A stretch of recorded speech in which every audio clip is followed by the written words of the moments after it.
नमस्कार, स्वागत है आपका। आपके साथ में हूं अमित गर्ग शुक्ला। देश में कोरोना केसेस काफी बढ़ रहे हैं। ऐसे में मास्क सबसे बड़ा हथियार है। हम आपसे बार बार अपील करते हैं कि आप मास्क जरूर पहनिए। इसको लेकर न्यूज़ 18 ने एक मुहिम भी शुरू की है, #मास्क पहनो इंडिया। आप खुद से प्रण लीजिए कि जब तक ये महामारी है आप मास्क नहीं उतारेंगे। और अब शुरुआत करते हैं इस वक्त की 3 बड़ी खबरों के साथ। सीएम योगी ने कुपोषण से मुक्ति के लिए यूपी बाल पोषण माह की शुरुआत की है। तो लखनऊ में बीएसपी के प्रबुद्ध वर्ग सम्मेलन के पहले चरण का मायावती ने लखनऊ में आज समापन कर दिया।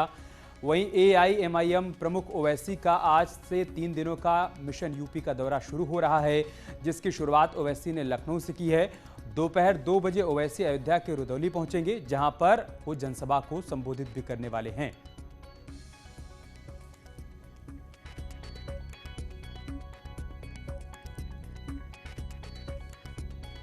तीन तस्वीरें हम आपको दिखा रहे हैं। इस वक्त की 3 बड़ी खबरें।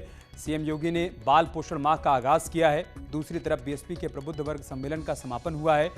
उस समापन सम्मेलन को बीएसपी सुप्रीमो मायावती ने संबोधित किया और कहा कि ब्राह्मणों के लिए हमारी करनी और कथनी में कोई भी फर्क नहीं है।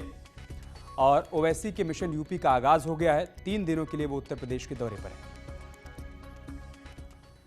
तो लखनऊ में सीएम योगी ने बाल पोषण माह की शुरुआत की है। राज्यपाल आनंदीबेन पटेल की मौजूदगी में इस कार्यक्रम की शुरुआत हुई। इस दौरान कुछ गर्भवती महिलाओं का सम्मान भी किया गया। तो बच्चों को सीएम योगी ने दुलार भी किया। उसी की 3 तस्वीरें हम आपको दिखा रहे हैं। जब इस कार्यक्रम का आगाज हुआ वो आप पहली तस्वीर में देख सकते हैं। कई महिलाओं का इस दौरान सीएम योगी की तरफ से सम्मान भी किया गया और राज्यपाल आनंदीबेन पटेल भी इस खास मौके पर मौजूद थी। तीसरी तस्वीर देखिए आप, बच्चों को सीएम योगी कैसे प्यार और दुलार कर रहे हैं।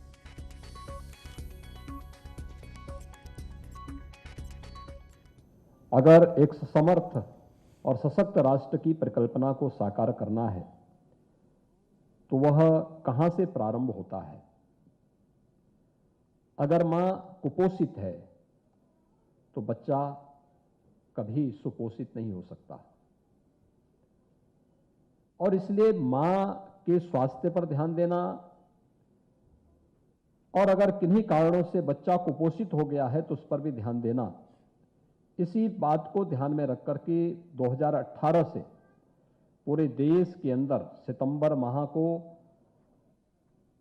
राष्ट्रीय पोषण माह के रूप में मनाया जाता है। और आज ये 4था राष्ट्रीय पोषण माह के कार्यक्रम से हम सब जुड़ रहे हैं। स्वाभाविक रूप से समाज के अंतिम पायदान पर बैठे हुए व्यक्ति के बारे में एक मां स्वस्थ हो, एक बच्चा स्वस्थ हो, प्रधानमंत्री जी की सोच इस राष्ट्रीय पोषण मिशन के साथ जुड़ी हुई है और इसलिए इस राष्ट्रीय कार्यक्रम के साथ हर भारतवासी को जुड़ना चाहिए। क्योंकि जब एक मां या एक बच्चा कुपोषित होता है तो ये केवल एक परिवार के लिए नहीं समस्या है, ये चैलेंज पूरे समाज के लिए और पूरे राष्ट्र के लिए होती है। उत्तर प्रदेश के अंदर लगभग नियंत्रण में है। आज ही अगर आप उत्तर प्रदेश के अंदर देखेंगे तो 24 करोड़ की आबादी में मात्र 22 मामले आए हैं कोरोना पॉजिटिव के।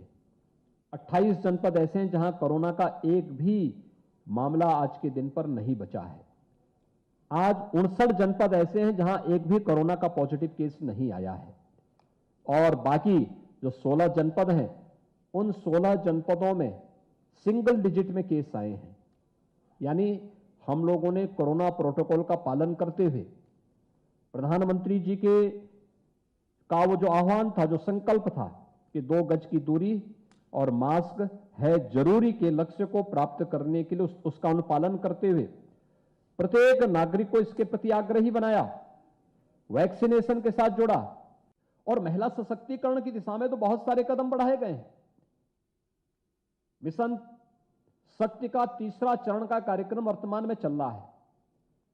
इस कार्यक्रम में आप देख रहे होंगे कि महिला पुलिस यानी आरक्षी जो 30,000 की संख्या में प्रदेश के अंदर भर्ती की गई थी, उन सबको महिला पुलिस बीट अधिकारी के रूप में तैनाती दी गई है। वह महिलाओं से जुड़ी हुई समस्याओं का समाधान तो कर ही रही हैं, लेकिन साथ साथ पोषण से जुड़ी हुई और महिला कल्याण से जुड़ी हुई उन सभी योजनाओं का लाभ गांव की और नगरीय क्षेत्र में मोहल्ले मोहल्ले में जो महिलाएं हैं जिनको इनके बारे में बहुत जानकारी नहीं, उनको देने का कार्य भी सफलतापूर्वक वहां पे कर रही है। निराश्रित गौ आश्रय स्थलों पर जो गायें हैं, हम लोगों ने व्यवस्था की है कि हर कुपोषित मां को प्रशासन जनपद स्तर पर इस बात को सुनिश्चित करें, जिसमें लगभग मेरा अनुमान है कि लगभग 2500 के आसपास ऐसी कुपोषित माताओं को अब तक एक एक गाय उपलब्ध कराई गई है। और उसमें गाय उपलब्ध कराने के साथ साथ हर माह उन्हें 900 रुपया उस गाय के लालन पालन के लिए अलग से दिया जा रहा है, कि जिससे वह स्वयं दूध भी लेगी और दूध लेने के साथ साथ गाय का पालन पोषण के लिए सरकार की तरफ से 900 रुपये हर माह उस परिवार को उपलब्ध कराने का कार्य किया जा रहा है।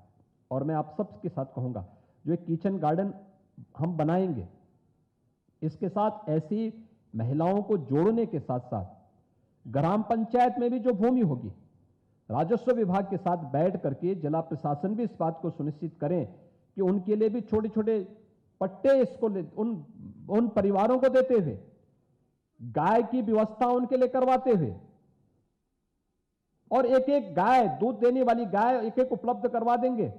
आप देखना 2 महीने के अंदर परिणाम, एकदम बेहतरीन परिणाम आते हुए दिखाई देंगे। इधर माफिया डॉन अतीक अहमद और उसकी पत्नी शाइस्ता परवीन AIMIM में शामिल हो गई हैं। अतीक अहमद अभी जेल में बंद है, इसलिए उसकी पार्टी में शामिल होने की पर्ची उसकी पत्नी को दी गई। इस मौके पर ओवैसी ने बीजेपी और उसके सहयोगी दलों पर जमकर निशाना भी साधा। उन्होंने आरोप लगाया कि बीजेपी और जेडीयू में कई दागी सांसद हैं। मुजफ्फरनगर दंगा केस वापसी के फैसले पर भी ओवैसी ने सवाल उठाए।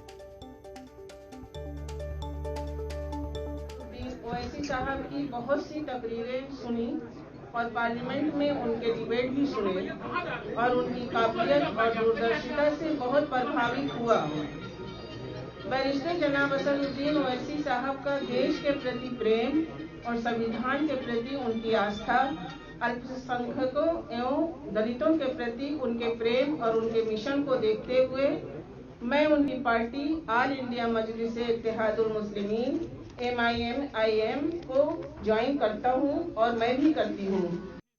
साफ जाहिर हो गई कि जिस किसी पॉलिटिशियन का नाम प्रज्ञा होगा, अजय होगा, कुलदीप होगा, संगीत होगा, सुरेश होगा, कपिल होगा, वो लोकप्रिय नेता होगा। और जिसका नाम अतीक होगा, जिसका नाम शहाब होगा, जिसका नाम मुख्तार होगा, वो बाहुबली हो जाएगा। ये रियलिटी है, इसको आप इनकार नहीं कर सकते। तो शाइस्ता परवीन की तरफ से तमाम बड़ी बातें कही गई। उन्होंने कहा कि वो और उनके पति आज से MIM में शामिल हो रहे हैं, क्योंकि वो ओवैसी की बातों से, उनके संदेशों से और वो जो कुछ कर रहे हैं उससे बहुत प्रभावित हैं। लखनऊ में BSP के प्रबुद्ध सम्मेलन को संबोधित करते हुए मायावती ने कहा कि RSS प्रमुख मोहन भागवत ने बयान दिया कि हिंदू और मुसलमानों के पूर्वज एक हैं। मैं उनसे पूछना चाहती हूं कि अगर दोनों धर्मों के पूर्वज एक हैं तो फिर बीजेपी हर स्तर पर मुसलमानों से भेदभाव क्यों करती है।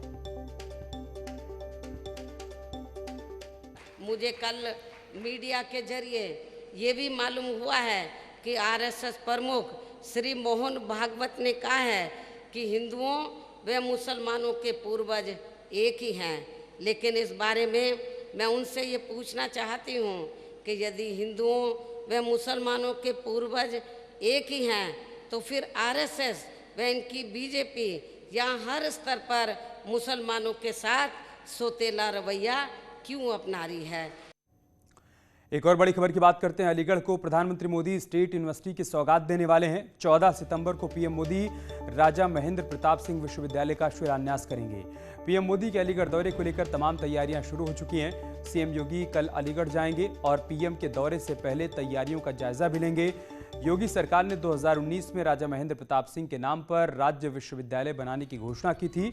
आपको बता दें कि राजा महेंद्र प्रताप सिंह ने 1915 में अफगानिस्तान में भारत की अंतरिम सरकार बनाई थी और अब उनके नाम पर अलीगढ़ में राज्य सरकार की तरफ से विश्वविद्यालय बनवाया जा रहा है।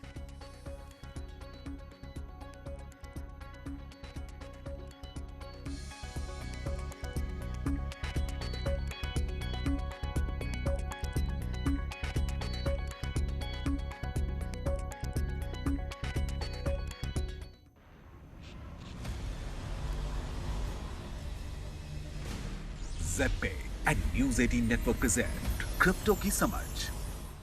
क्रिप्टो करेंसी की एक्सप्लेनर सीरीज में आपका स्वागत है। आप देख रहे हैं Z and network 18 presents crypto की समझ। इस एक्सप्लेनर सीरीज में हम क्रिप्टो करेंसी की विभिन्न पहलुओं को समझने की कोशिश करेंगे और बात करेंगे ब्लॉकचेन के बारे में। क्रिप्टो करेंसी के बारे में अगर आपको पता है तो आपने ब्लॉकचेन का नाम सुना होगा, क्योंकि क्रिप्टो करेंसी ब्लॉकचेन के माध्यम से काम करती है। आज हम आपको बताएंगे कि ब्लॉकचेन है क्या। दरअसल एक तरह की डिजिटल लेजर है जिसे प्रोग्राम किया जाता है वर्चुअली सभी चीजों को रिकॉर्ड करने के लिए। एक ब्लॉकचेन में कई ब्लॉक्स होते हैं। दरअसल हर ब्लॉक एक खास डेटा के ट्रांजैक्शन का रिकॉर्ड होता है।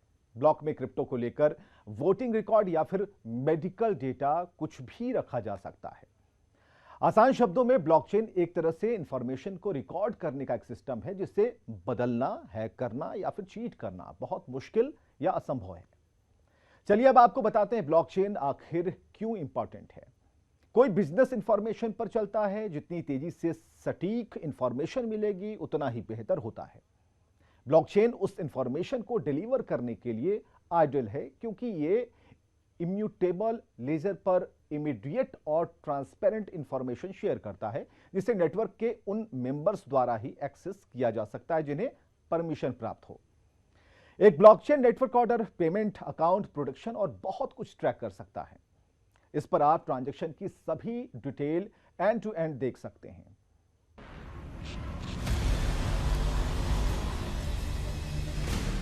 Z and news 18 network. Kanpur के एसपी विधायक इरफान सोलंकी ने यूपी विधानसभा में नमाज पढ़ने के लिए रूम आवंटित किए जाने की मांग की है। उन्होंने कहा है कि कार्यवाही के दौरान मुस्लिम विधायकों को मस्जिद जाना पड़ता है, इसलिए झारखंड की तरह यूपी विधानसभा में भी प्रेयर रूम बनाया जाए। विधानसभा में प्रेयर रूम होने से कार्यवाही नहीं छूटेगी। होता है कि जब हमारी विधानसभा की कार्रवाई चलती है तो हम लोग जो मुसलमान विधायक हैं वो अक्सर कार्रवाई छोड़ के मस्जिद जाते हैं नमाज पढ़ने के लिए। अगर विधानसभा में ही एक प्रेयर रूम हो, कभी कभी ऐसा होता है क्योंकि नमाज का टाइम हमारे यहाँ फिक्स है। जैसे 1 बजे की टाइम है तो 1 बजे होगी, 5 बजे वाली 5 बजे होगी, 6-7 बजे वाली 6-7 बजे होगी। जो उसका टाइम, अगर एक प्रेयर रूम छोटा सा ही सही 4-5 लोग जहाँ जाए अपनी नमाज पढ़े वापस आके हाउस में रहेंगे, तो इससे कार्रवाई नहीं छूटेगी। हालांकि इरफान सोलंकी की मांग को डिप्टी सीएम ने नकार दिया है। उन्होंने कहा कि झारखंड में जो भी फैसला हुआ है वो गलत है और यूपी में ऐसा होने की कोई भी संभावना नहीं है। मुझे तो लगता है कि झारखंड में भी जो निर्णय हुआ है वो गलत हुआ है और उत्तर प्रदेश में तो ऐसा कोई निर्णय होने की कहीं दूर दूर तक कभी संभावना ही नहीं।